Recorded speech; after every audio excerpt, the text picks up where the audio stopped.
Несправедливость судебной системы, неправомерные решения Фемиды, порой и долгое ожидание вынесения вердиктов – таковы, по мнению экспертов, основные причины низкого доверия кыргызстанцев к судебной системе. Она давно нуждалась в кардинальной реформе. Фемиде необходимо вернуть доверие граждан. Сейчас, когда в стране идет борьба с коррупцией, и мы видим, что есть запрос в обществе на справедливость, то, безусловно, судебная система играет основным центром. Если люди, обращаясь в суды, получают справедливое, объективное и, самое главное, по закону решение, то, конечно же, чувство справедливости остается, и люди верят и в государственные институты, и верят в законность и порядок.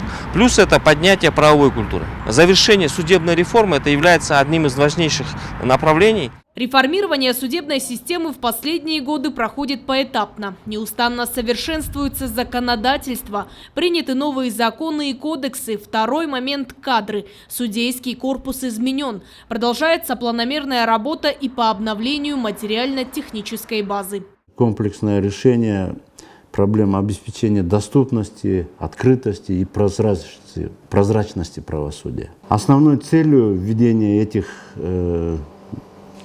кодексов является гуманизация правосудия, декриминализация отдельных преступных деяний, реформа видов наказаний. Введены также новые понятия и институты, такие как судебный контроль. Появилась такая новая процессуальная фигура – следственный судья.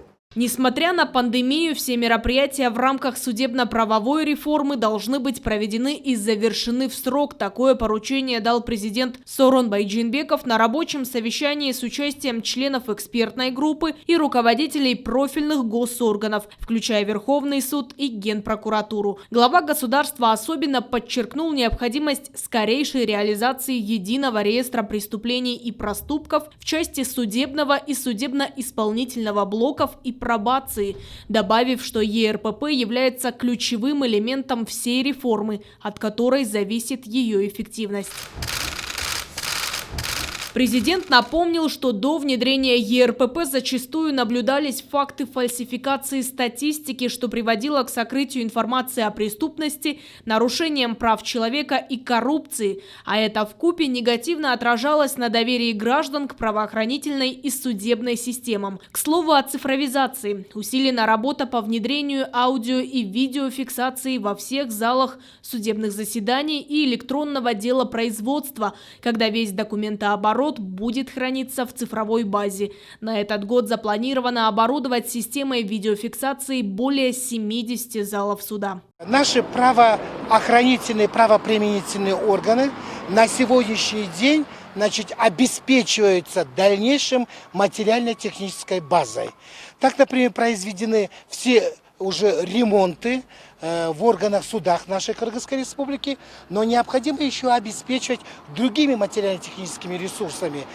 Я имею в виду, чтобы заседание теперь было при помощи, в Уголовном процессуальном кодексе прописано, что заседания должны проходить при помощи аудио-видеофиксации.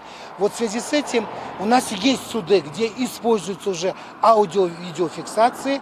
Для успешной реализации реформы прежде всего необходимы политическая воля и финансовые возможности. Финансирование системы в последние годы, к слову, значительно выросло. Глава государства неоднократно акцентировал внимание на этическом поведении и добросовестности судей. На них возложена особая миссия – создание условий для проживания в справедливом обществе. На встрече в этот раз президент обратил внимание руководителей задействованных госорганов на неукоснительную реализацию ранее запланированных мероприятий. Итоги данных поручений будут подведены на заседании Совета по судебной реформе уже в сентябре. Аяна Дюшикеева и Синтурабыкеев, Ала-То, 24.